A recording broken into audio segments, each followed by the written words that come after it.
How's everybody doing?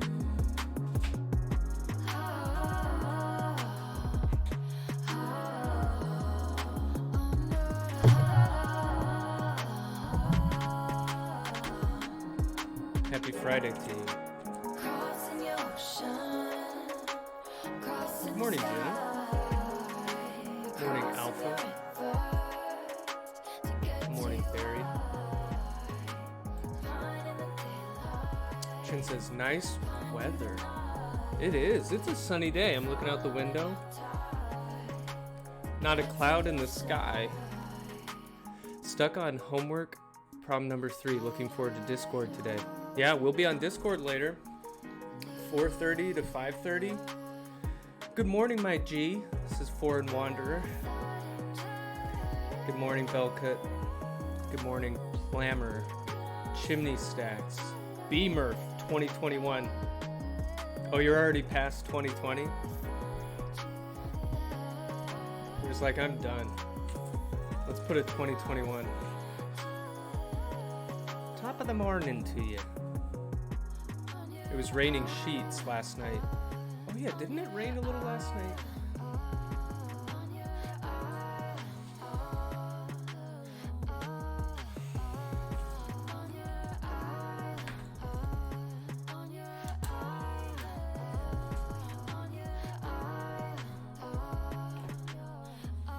Good morning, MCAT.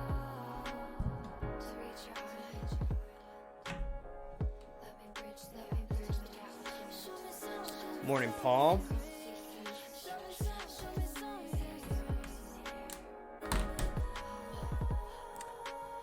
Laughter, haha. Threw a little, is that Frankersy? Does code have to have a specific file name when submitting? Says Finbar. I'm not worried about the file name. That's fine. Wait, how'd you put that poodle in the chat? No class on Monday, correct? That's not correct. This semester, we do have class on Labor Day, which is Monday.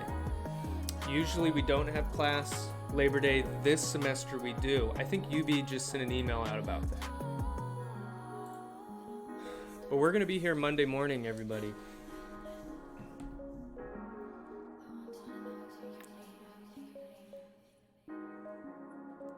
We're going to be here Monday morning. A Labor Day special?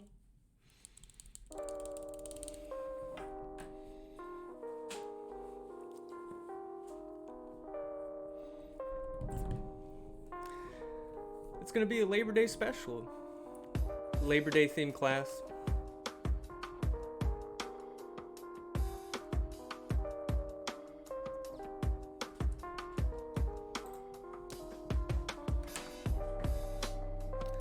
Drag racing on YouTube special. I'm definitely going to pull up a video of some Tesla drag racing at some point. It's just really interesting to see.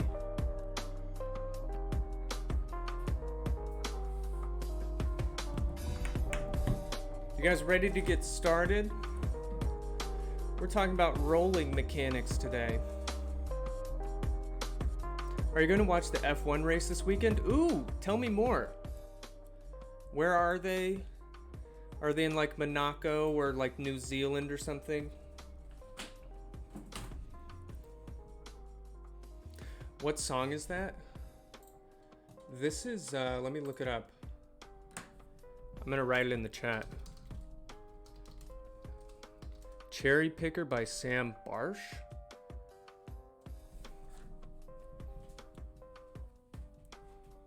Oh, the practice run was this morning in Italy. Wow. 9 a.m. Sunday morning. You guys want to watch some F1?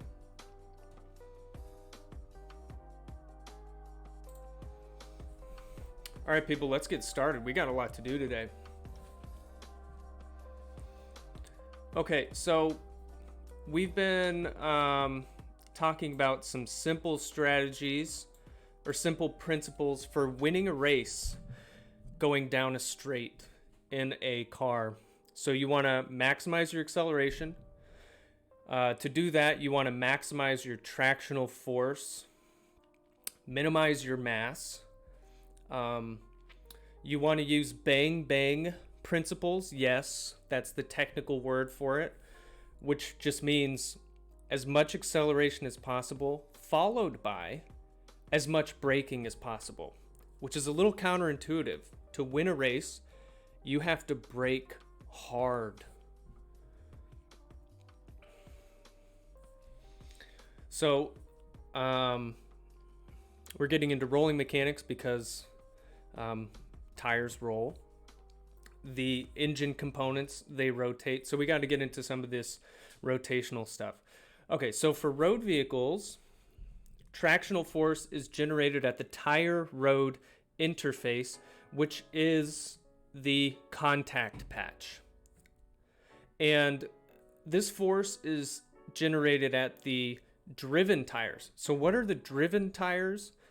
These are the tires that operate under torque from the drivetrain. So that's usually not all four tires. So for example, if you have a rear wheel drive vehicle, only the rear tires receive torque from the engine or drivetrain. Let's just say drivetrain.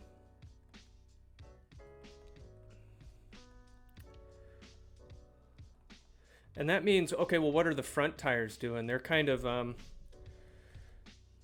front tires are just rolling. The reason that they're rotating is purely the friction from the road surface. Like if you're rolling, I don't know, a cylinder across a table. That's like your front tires. So tractional force, that's generated at your driven tires. Those are the ones that are connected to your drivetrain. So we're going to get into a lot more detail about the drivetrain, but we're going to, today, we're going to go back in time to refresh on the dynamics of rolling bodies. But the first rolling body we're going to look at is a tire, and I'm going to give you some info that you may or may not know. So we're going to talk about determining the radius of the tire, as well as some other dimensions. But, okay, we all know if you look on the side of a tire, you have some information that's printed on the sidewall. And after today, you're going to know what it means. You need to hit 88 miles per hour first to go back in time. That's a Back to the Future reference, right? Very, very nice. When I was a kid, I wasn't allowed to watch Back to the Future because I forget how old I was when it came out. But the kids in the movie called each other like a butthole or something, and my parents didn't want me to be exposed to that kind of harsh language. So I couldn't even watch it until much later in life. Okay, so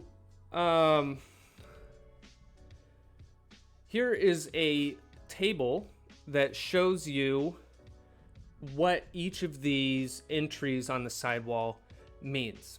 So the one that I want to focus on, at least for the dimension, like this number first. This is the width of the tire in millimeters. So if you see 215 there, that means that the tire width from here to here is 215 millimeters. That's what that first number means. Now, then you have this slash some other number, and this is the aspect ratio, but what it gives you is the sidewall height but it gives it to you in terms of this like percentage. So this means that the sidewall height is 65% of the width. So this sidewall height, it's going to be 65% times 215 millimeters. And so that's what that next one means. And this letter tells you the construction type, like R is for radial. Speaking of tire construction type, we're going to have a guest speaker. I'm trying to set it up early October, but John Robinson, who is a UB graduate, he works at Sumitomo Rubber, which used to be Dunlop tires. And anyways, John Robinson designs motorcycle tires for GT racing. And so he knows all about... You work there too? Do you know John? Okay, but he's going to come and give our class a talk about that stuff. So that's going to be really cool. So be looking out for that early October. A student from last fall in this class also works at Sumitomo. Who knows? You might be working there too. Okay, this number, the 15 here, that's the wheel diameter. And it's interesting because everything else so far has been millimeters, but this is in inches. So the wheel diameter, that's, so just so you know, wheel is different than tire. Wheel is this component here that the tire is attached to. So this is saying that this is 15 inches right there. Next, you have this load index here, and that tells you how much load that this individual tire can safely carry. Let me pull up a website really quick. There's lots of websites that can give you this information, but this is Tires Plus. I guess they sell tires, but like if you look at load index, they give you a table here. So what was the load index on? Okay, so this one was an 89. So if I come over here, and I'm going to find 89 on this table. Load index 89. So this can safely carry 1,279 pounds for that one tire. So for the whole car, you have to multiply that by 4, and that's like the safe load for the entire car, right? And then this is interesting. You also have a speed rating at the very end. So this is the letter H, and I think it goes all the way up to Z. Is that static load or dynamic load? Dynamic. Okay. Okay, maybe we'll quickly look at this table because that's kind of interesting. Anyways, on your next homework, I'm having you take a picture of your car sidewall or your tire sidewall, and you're going to figure out all of this information about your car. If you don't have a car, you can just use your friend's car, some random person's car. Okay, so here are the speed ratings. So A1 looks like the lowest possible speed rating, and it goes all the way up to Y. Wow, how fast is that? 186 miles per hour. So this is the safest speed it can operate under the rated load. And I think it goes even higher than this, maybe. Maybe some of you know, but these are like the standard ones. Okay. So a lot of information on that sidewall. And now you know what it means. Okay, let's do an example. Look at this tire. We want to determine the radius of this tire in meters. So, okay. So this is the sidewall specification here. Can I share that link, please? Yes, I'll share that. I'll share that later. Okay. So we're going to figure out this sidewall here. All right, let's break it down. So the width, this is the first number, the tire width, 285 millimeters. That's the width. All right, the sidewall height, you can look, the sidewall on this tire is pretty thin. So the sidewall is 285 millimeters times 0.35. I have that number ready somewhere. That's approximately 100 millimeters. Does everything change when a tire is stretched onto a wheel? I assume it does. Well, a tire doesn't stretch that much when you put it on a wheel. They develop special tires that are rated for 300 miles per... Yeah. Tires, like the stuff they use for Formula, I don't even think those have a sidewall specification per se. Those are just off the charts. Okay, so we have the sidewall. Let's get the wheel diameter. That's from this number right here. So wheel diameter is 19 inches, which is 483 millimeters. Okay. Gary says, okay, for putting a 215 on a 10.5 inch wide wheel, you blow them onto... Oh, yeah. So whatever the rating is, that should be when it's mounted, inflated at the suggested pressure. So that's taken into consideration. All right, so we want the radius, right? So first, we're going to get the tire diameter. So the way you calculate this, you're going to have the wheel diameter plus 2 times the sidewall dimension. Right? Because you have the sidewall on one side and then you have the sidewall on the other. And you got to account for that to get the full diameter. So that's going to be 483 millimeters plus 2 times 100 millimeters. And we got 683 millimeters across. So you can figure out the diameter of your tire from the sidewall. Okay, so if we want the radius, because the radius is going to be important for all these mechanics problems. That term comes up all the time. Okay, just divided by 2, obviously, and that's like 341 millimeters.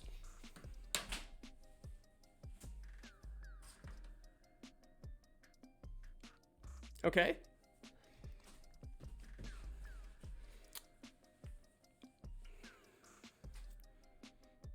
Take this power and go forth. Use it for good. Okay, so let's relate the wheel RPM, so how fast this wheel is rotating, to translational speed. So it's important to be able to relate the angular velocity of tires to the overall velocity of the vehicle. And we're not going to get to this today, but later we're going to derive the relationship between road speed and engine speed, because the engine is where it all starts. Your engine turns over at a certain speed, and that propagates through the drivetrain to also rotate the wheels. So when your wheel's turning at a certain speed, your engine is also turning at a certain speed. Okay, so to understand the relationship between how fast a wheel is rotating and how fast it's actually moving a car along the ground, we have a kinematic constraint for rolling on a flat surface. So you guys, I'm sure, have seen this formula before, but let's say the distance traveled by this wheel or tire is x, the radius is r, and the angular displacement is theta. So if we let this tire roll along the ground without slipping, the distance covered is going to be the radius times the angular displacement. And if we want to get the speed, we take the first derivative of this. So I use dot notation to denote one derivative. And assuming that the radius doesn't change, that's the first derivative of the formula above. So the translational speed, x dot, is the radius times the angular speed of the wheel. And then you can even go one step further, take one more derivative, and you get acceleration. Boom. Now, I put a little asterisk up here because for road vehicles, this constraint equation is approximate.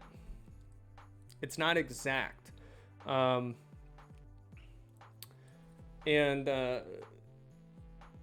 reason it's approximate is that the tires deform under longitudinal loading.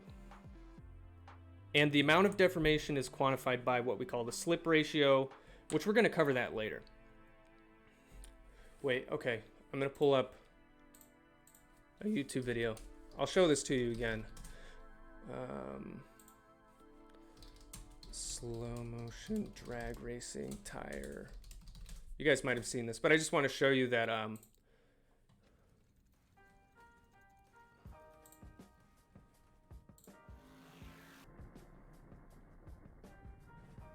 yeah, you're gonna see a ripple in the tire. Like, watch this. Watch this back tire. Boom! And that's all I'm gonna show you today. But all that to say, because tires deform like that under longitudinal loading, this formula is approximate. Isn't that sick? I know, it's really cool. Okay, so let's use this formula using the tire from the example up above. So we're going to assume that that tire is rotating at 1440 RPM. So how fast is it translating on the road in miles per hour? Okay, so let's do it. So the velocity is the radius of the tire times how fast it's spinning. And from the tire sidewall, we know that the radius is 0.34. The pattern on my shirt has a nice ripple effect as well. That's also from the extreme torques just induced by my body on the shirt. Okay, so we multiply this by the speed. So 1440, and we're going to go through the conversions here. So 1440 rotations per minute, that's RPM. We're going to convert this to seconds. So 1 minute, that's 60 seconds. One rotation is 2 pi radians. And so when I multiply all this out, the units are going to be meters per second. Because radian is actually dimensionless. So we're going to get 51.4 meters per second if that tire we looked at up above is rotating at 1440 RPM. So this is approximately 115 miles per hour, because 1 meter per second is approximately 2.2 miles per hour. So if you have something in meters per second multiplied by 2.2, that's going to take you to roughly miles per hour. All right, so we looked at how do I know the dimension of a tire from the sidewall? How do I know how fast it's rotating to achieve a certain translational speed? That you can use through these rolling constraint equations. Even though, keep in mind that they're kind of approximate, even though they're very close to actuality. All right, so now let's start to talk about tractive force during rolling. So we've talked about tractive force, but how is it related to a rolling object? Okay, so to break it down, tractive force is the friction force at the road tire interface, or the contact patch. How'd you get from radians per second to meters per second? I can break that down for you, but let's talk about it at office hours because it'll take a little bit of time. But take my word for it, radians are dimensionless. So even though the units of the above equation are like radians times meters per second, it's meters per second, which is a little strange. I get it. Okay. All right, so we're going to do some examples now. And these are going to show how to calculate tractive force in different situations. Tractive force can be when you're accelerating like forward. It could also be when you're braking. So tractive force is just like a general term for that friction force at the tire. Okay. We're going to do this example first. Just like a basic physics problem. Let's take a cylinder here, and it's going to roll down this ramp. And the question we're trying to answer is how long does it take for the cylinder to roll to the bottom of the ramp, which we'll say it's a distance L. We're assuming that the cylinder starts at the top of the ramp where x equals 0. And it has 0 speed to start, so it's at rest. X dot is 0. I got a mass of 1 kilogram, a radius of 0.5 meter, and let's say the moment of inertia about the center of that cylinder is 1/2 mr squared. So if you multiply that out, it's 0.125 kilograms times meter squared. So I guess that's 1/8. Okay, we're going to roll 7 meters, that's L, and the angle of that ramp is 30 degrees. Whew. So we're gonna work through this. So the first thing you should do, draw a good old free body diagram. A good old free body diagram. That's what we're gonna do right here. I'm gonna put like a ramp underneath here. Okay, so we got some weight of the cylinder. Gravity's just straight up and down in here, or down rather. We're gonna have a normal force, which is perpendicular to this ramp surface that's preventing the cylinder from falling through. Like you might do in a video game. And we're going to put a friction force here, which I'll call F subscript F.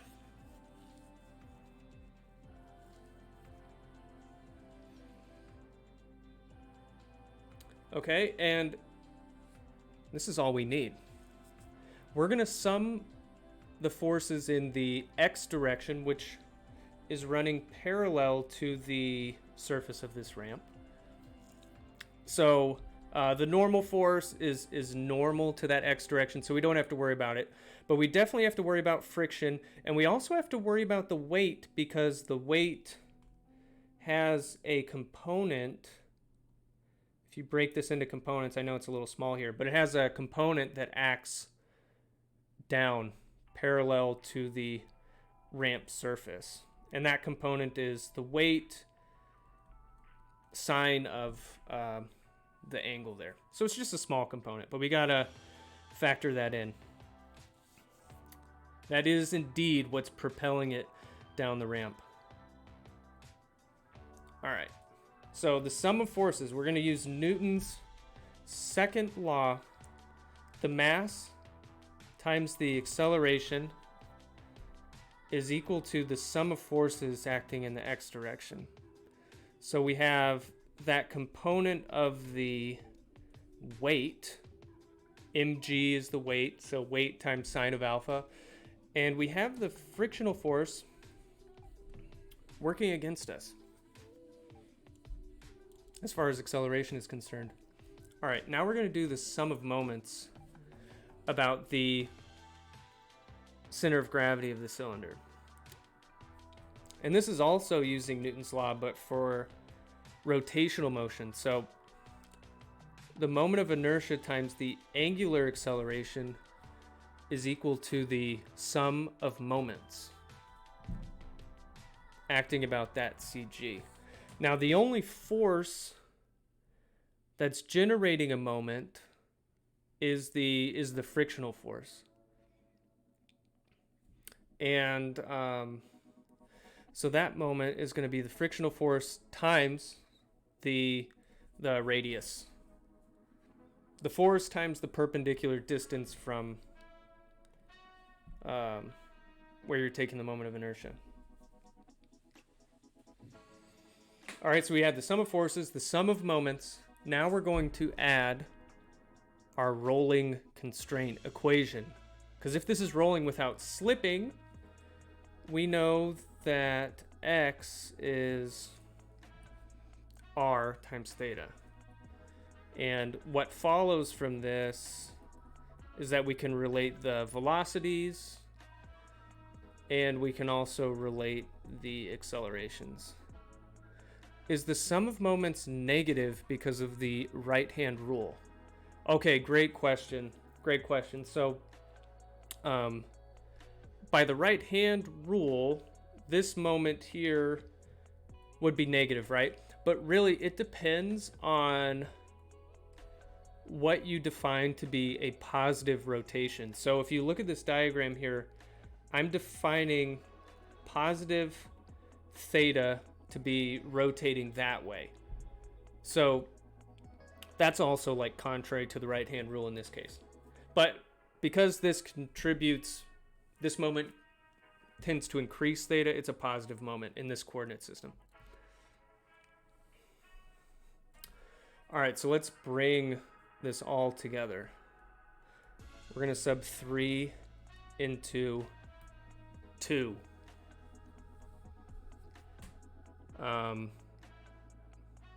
So I'm taking theta, and it's x double dot over r, right? And I'm going to sub that into 2. So 2 is going to become the moment of inertia times theta double dot, which is x double dot over r, and that's equal to the friction force times r.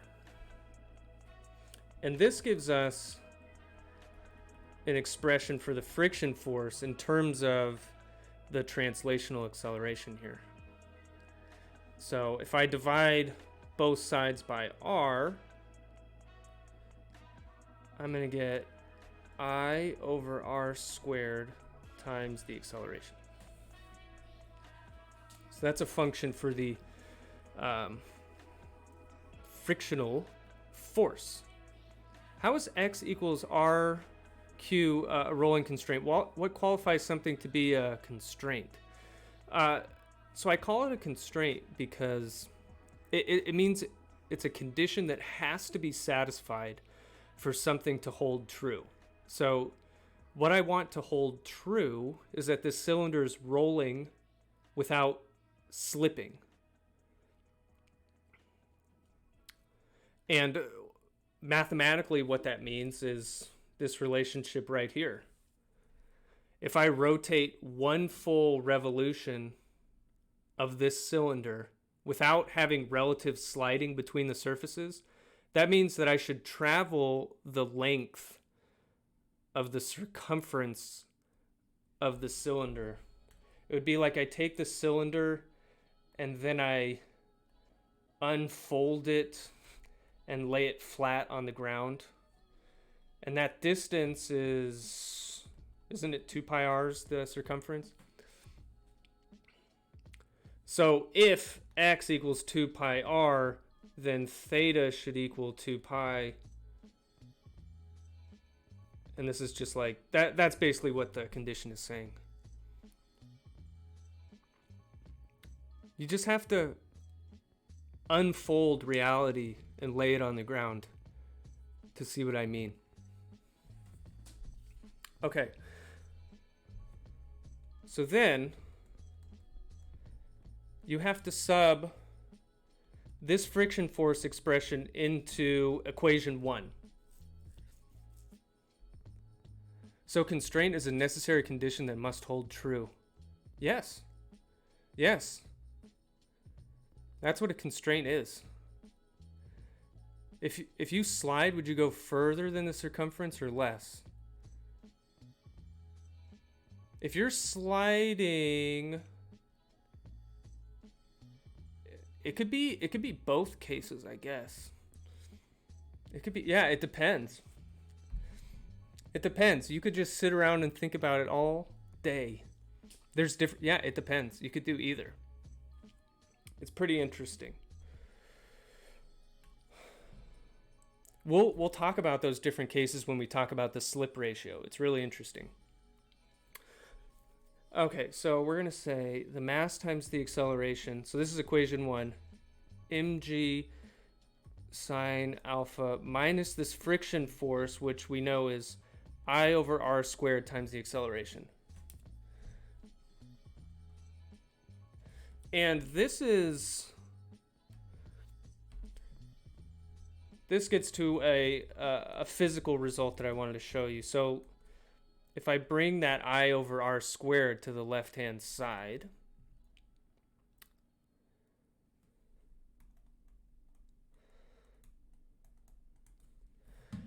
this is what I want to show you. This term, okay, so you have mass times acceleration plus this times acceleration.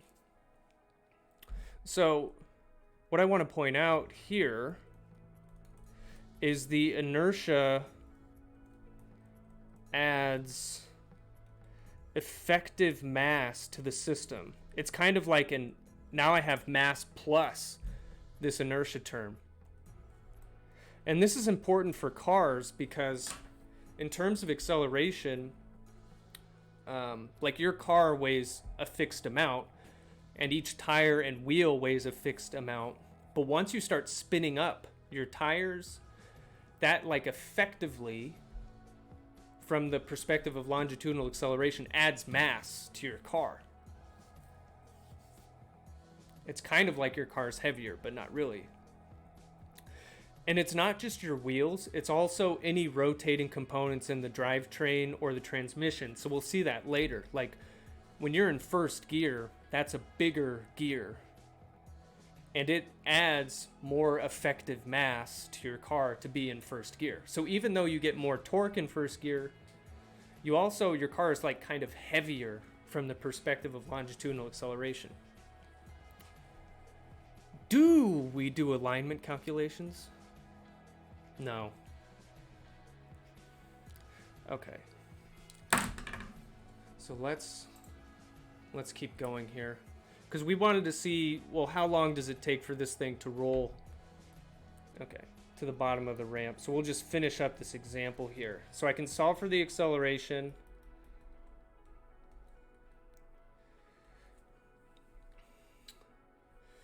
And if you plug in everything, 3.27 meters per second squared.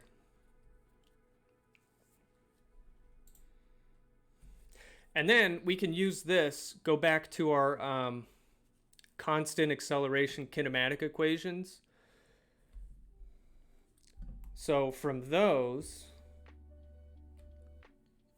we know x as a function of time is the 1/2 times your acceleration times t squared. This should be meters per second squared.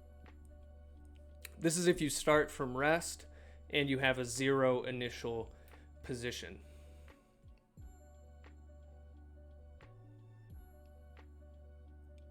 Okay, so that's the position of the cylinder as a function of time using a constant acceleration kinematic equation. So because the cylinder starts at rest, because the acceleration is constant. Oh, I think I was supposed to write this in this slot. Wow. Let's copy and paste. I got ahead of myself. Okay. So if we solve for time from this equation, we know that at final time, which I call TF, x should be 7 meters at the bottom of the ramp. So I'm gonna plug that in for x, and then I solve for time, and so the final time is going to be the square root of 2 times 7 meters divided by that acceleration, and we're going to get 2.07 seconds.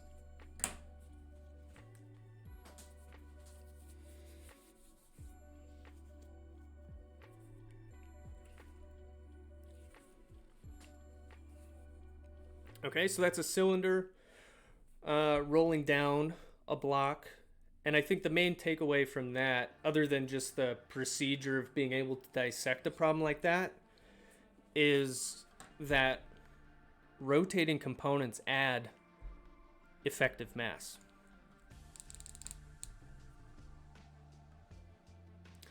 All right.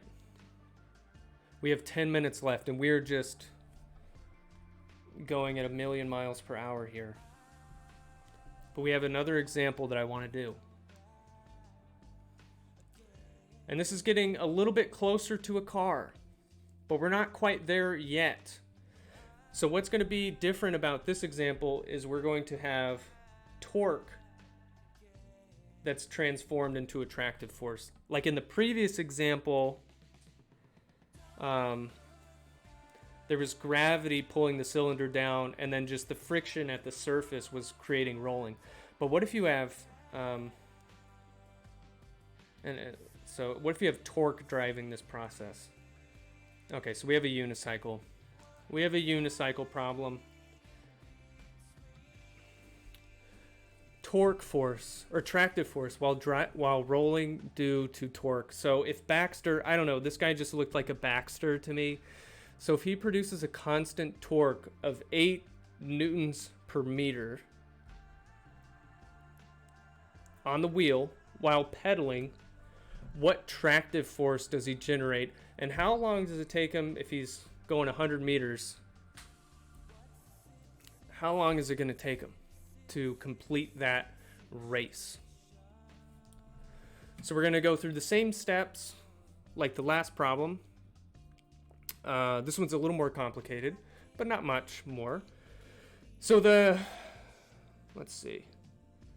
So the total mass, 70 kilograms. So that's the weight of our friend Baxter plus the weight of the unicycle itself.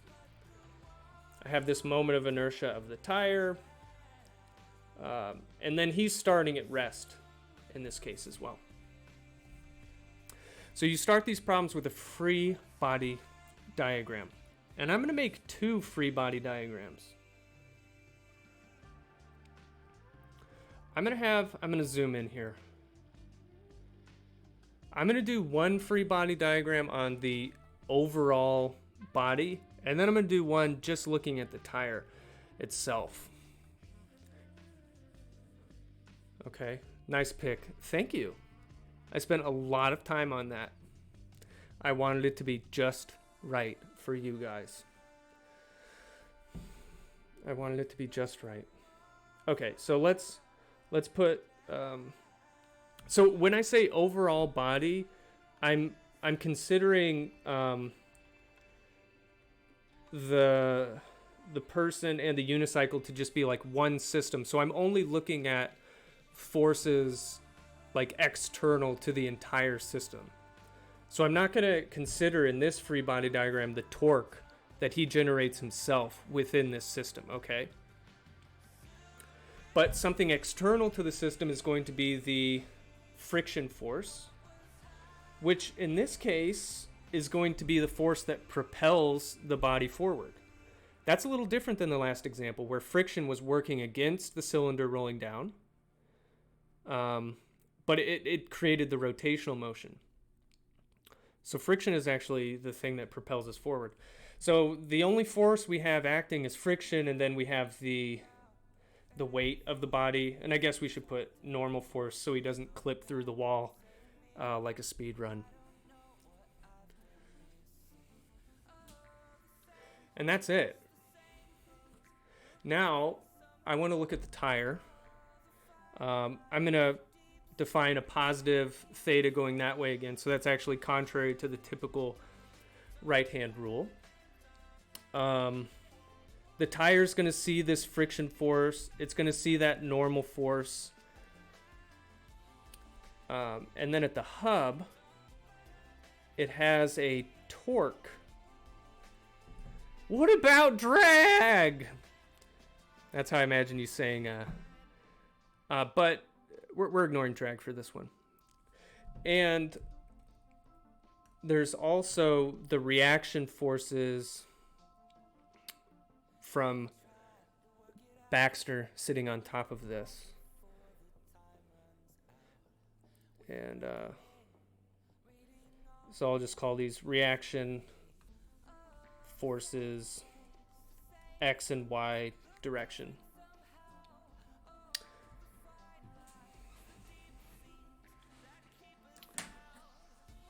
All right. So we only have a couple minutes left, so I don't think we'll be able to we'll be able to set this up, but I don't think we'll be able to finish the whole thing. That's okay. Okay, so those are our free body diagrams. And now I know they're tiny in the corner. But we're going to use the sum of forces on the overall body. So mass times acceleration in the x direction. This is going to be our friction force.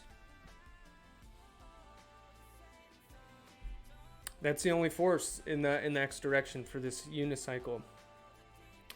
Now, I want to now look at the sum of moments on the tire, and this is going to give us an expression for the friction force.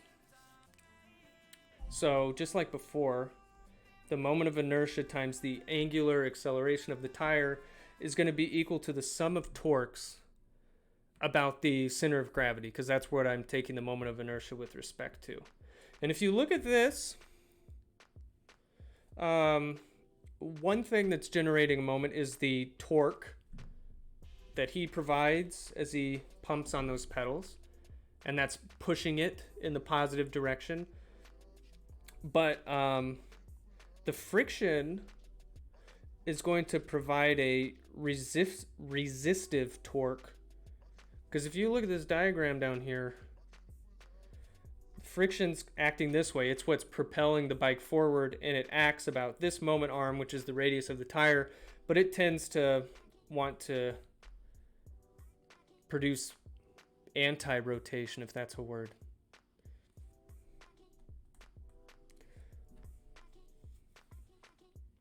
Okay.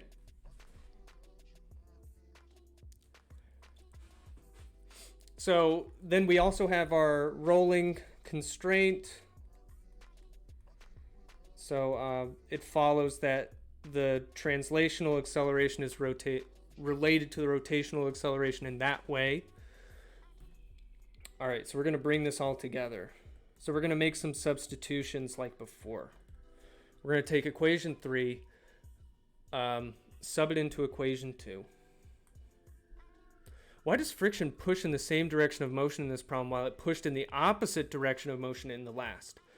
That is a very good thought experiment, and the way to do it is think about friction as always opposing relative motion of bodies that are connected together.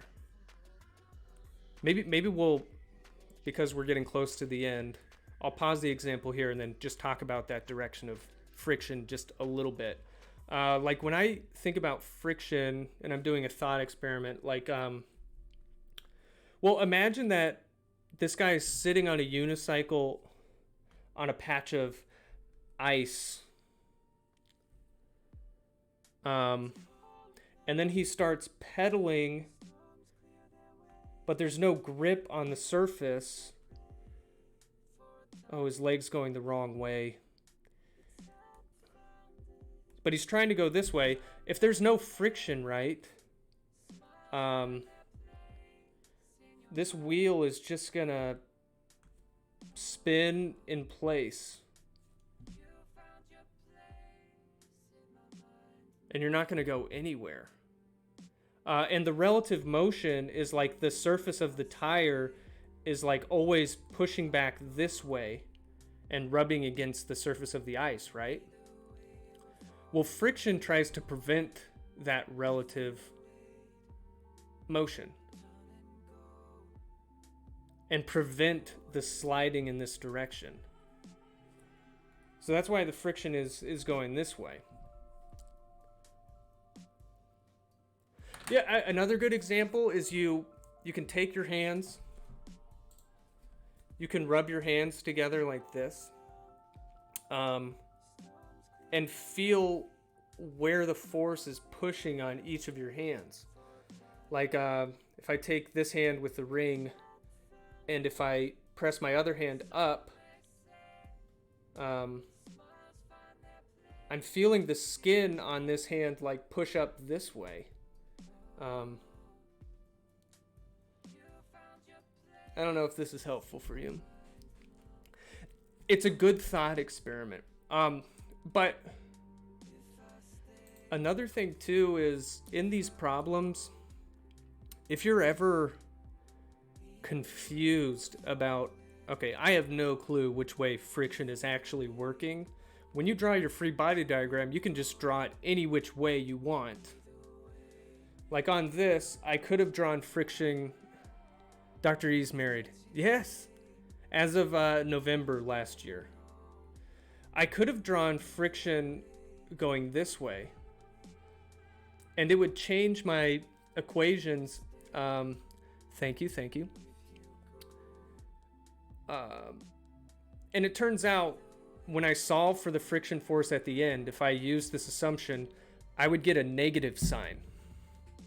And all that's telling me is that, okay, you drew the arrow this way to the left. Well, in terms of that coordinate system, friction is negative. So it just means that would just tell you that friction is actually going to the right. So even if you don't have a good physical intuition for a given problem of which way friction should be going, the equations of motion will resolve it for you.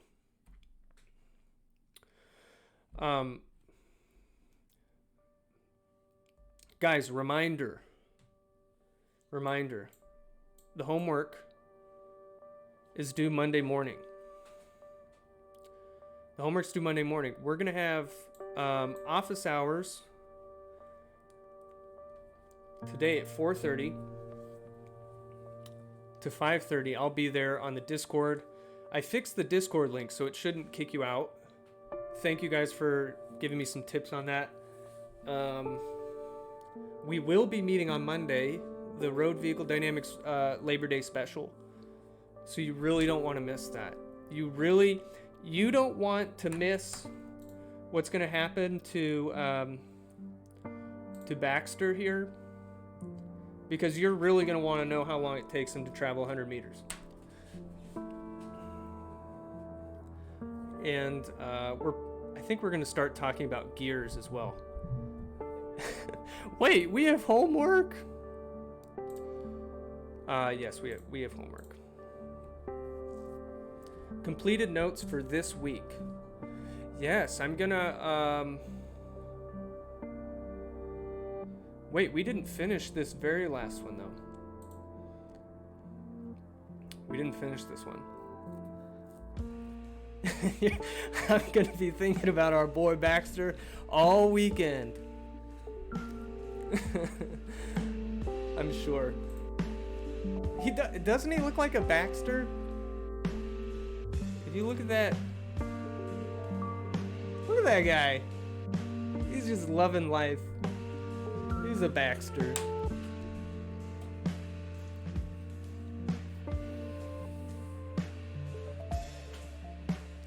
He looks like a stud, yeah. I would love to be able to balance on a unicycle. Do any of you guys know how to do it? Looks tough.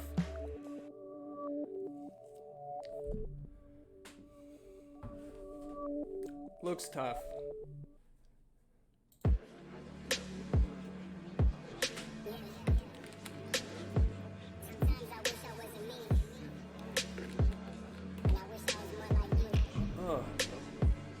Everyone enjoy your weekends. Yeah, second that. I should have ignored you and told you I fell asleep on you. I should have seen other people on you. Like the girl on my video shoot, she was hella cute. Have some barbecues. Have some social distance barbecues. Because it's getting out of control on campus. Have a good weekend, Estes says Hank. Hey, have a good weekend, Hank. Have a good weekend, everybody. Once the homework due date is over, will you give solutions to it? Because I'm using MATLAB for the first time, so my code might not be optimized, and I want to see how your code is. Yeah, I'm gonna post solutions for that, so you'll get to take a peek at that. Wait, rest in peace, Tesla. What happened? Cause you wouldn't allow it. I should have hooked up with that girl you hate. Cause she bad about it. Would you find out? I'd highly doubt it. I should've wasted your time. I should've played with your mind. Stock fell a lot. Focused on mine. You were doing you. I wish I was more like you. Does code have to be submitted as an IM file or a published MATLAB file? Please submit it as a published MATLAB file. Because then it's just easier for us to see your code. Yeah, thank you, Finbar. I should have left you on red and texted my ex instead. Should have had another broad in my bed. I should have played with your head. I should have paused your career. I should have wasted your Stocks whole year. dropped hard. No, thank you. Thanks, Professor. Yeah, thank you, guys. Thanks for your attention this week. We're going to have fun. We're going to keep learning road vehicle stuff. Have a nice weekend, Jenna. UB Math Prof is here. Welcome, UB Math Prof. Oh, I guess goodbye.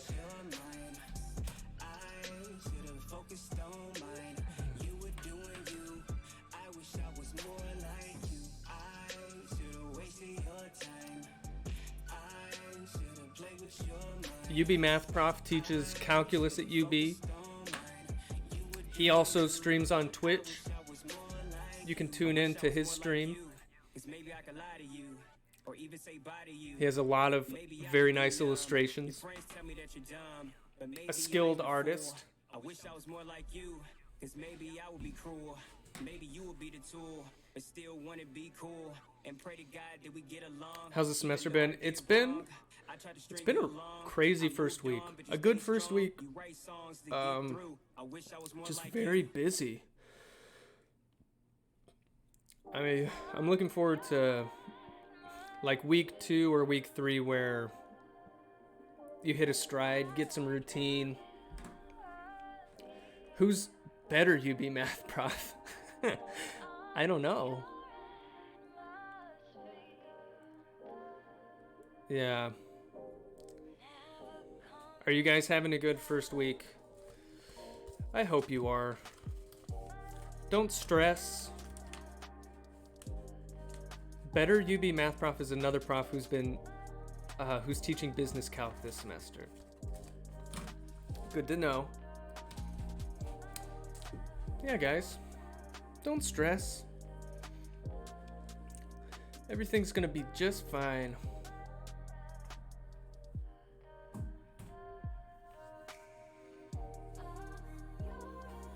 Both gyms. Yes.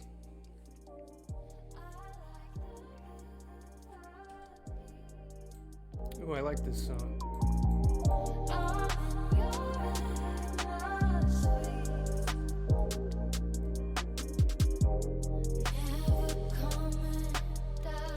professors are now going to host each other to get viewers? Heck yeah. So, okay, UB Math Prof, something I've been thinking about is doing guest appearances between different streams. To just build the university Twitch community.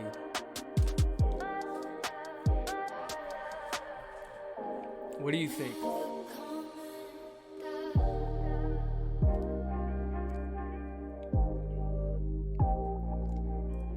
We could do it. Like, okay, for example, this is what I'm thinking.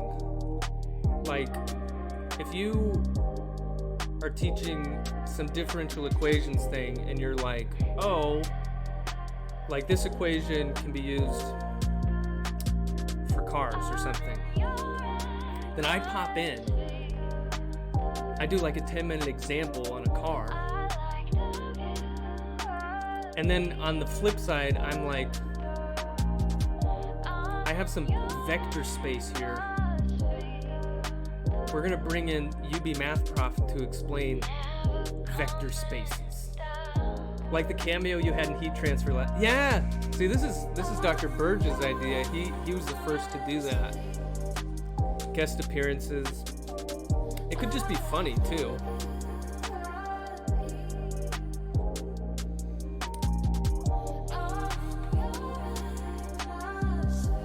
Wait, you did a cameo for Dr. Burge? What did you teach? Oh, so I didn't actually teach. What I did is he had me come in and just ask a question.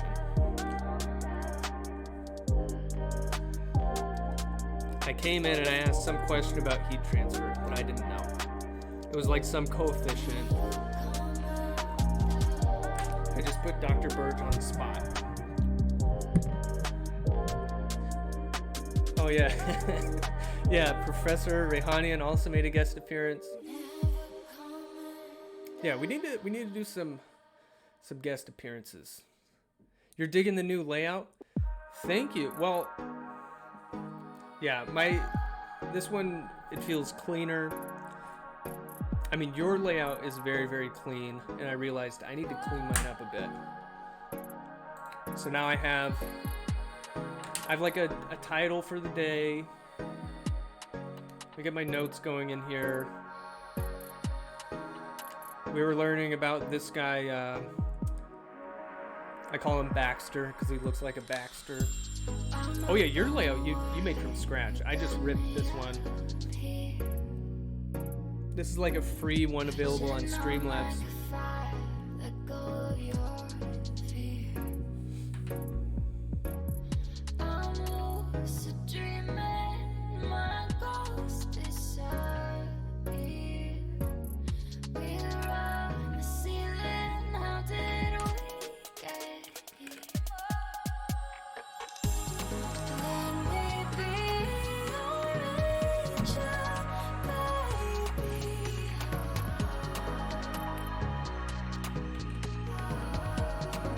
Still no affiliate status?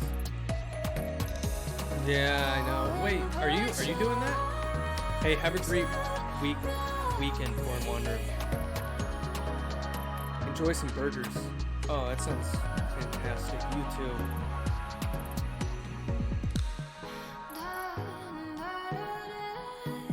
Yeah, are you an affiliate? UB Math Prof? Are you doing subs and the whole deal? I know Prof Melko has that. Oh, if you do it, then it plays ads? Yeah, that's a deal breaker for me.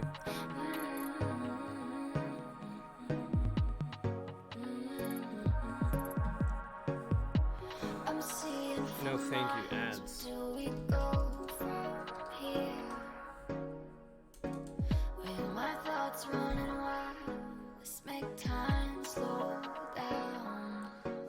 You too, Jenna. I know.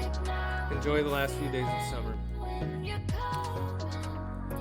Usually when fall comes around, I don't like it because it means summer's ending, but I'm trying hard to look forward to fall this time around.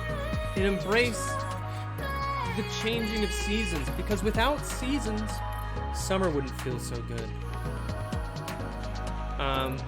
You teaching on Labor Day? Yep. We're doing Labor Day. Fall is the prettiest season around here for sure. Oh yeah, with all the leaves. It's pretty gorgeous. You miss Buffalo winters? Wait, where are you right now, Protest? Fall is the best month? Oh, I thought you were making a joke like fall only lasts a month here or something. There's some moire effect. Oh! Oh yeah, because it has some stripes. Yeah, it's like here, there. Oh, right, Ryder. Okay, yeah, I just keep forgetting your Twitch name. Right. Wait, you miss Buffalo winters? What's wrong with you, Ryder? You should be just paddleboarding every day. I may miss Monday, going to be taking out some clients to slay some honkers. Oh, it took me a while to get it. You're gonna kill some geese or something? Good grief. You love Buffalo winter? Okay. Yesterday was 98 degrees with 95% humidity. I see the problem there. That can cause some issues. Yes, sir. All right, everybody. I gotta run. Picture this scene: snowy outside, warm inside, cup of hot cocoa. I mean, yes, but here's the thing. That same scene goes on for months. That's the catch. And it's like dark at 4:30 p.m. No, thank you. No, thank you. Yeah, I banned links. Maybe I should... I keep saying I'm going to turn them back on, but then I forget. Maybe I can do that. Nah, keep them banned.